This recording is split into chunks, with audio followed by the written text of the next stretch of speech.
सिंधुदुर्गातील चिपी विमानतळाने आज विमान वाहतूक क्षेत्रात महत्त्वपूर्ण टप्पा गाठलाय। डीजीसीए कडून IFR लायसन व ऑपरेशनसाठी मंजुरी मिळाल्यामुळे आता या विमानतळावर रात्रंदिवस सर्व ऋतूंमध्ये सुरक्षित विमान सेवा सुरू होणार आहे। त्यामुळे नाईट लँडिंगसह 24 तास उड्डाणे शक्य होणार आहेत। या मंजुरीनंतर विमानतळावरील पार्किंग क्षमता 3 वरून 6 विमानांपर्यंत वाढवण्यात आली असून विमानतळाची कार्यक्षमता दुप्पट झाली आहे।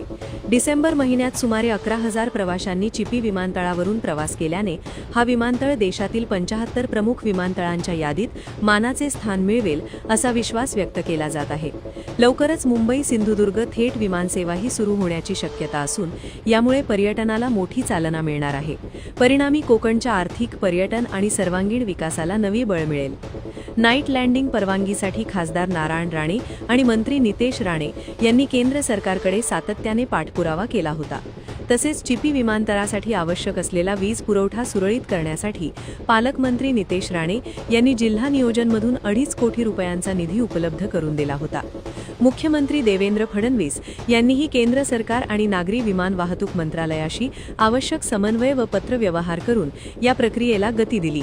या सर्व प्रयत्नांमुळे चिपी विमानतळाला नाईट लँडिंग व 24/7 ऑपरेशन्सची मंजुरी मिळाली असून सिंधुदुर्ग जिल्ह्यासाठी हे एक ऐतिहासिक यश मानले जात आहे।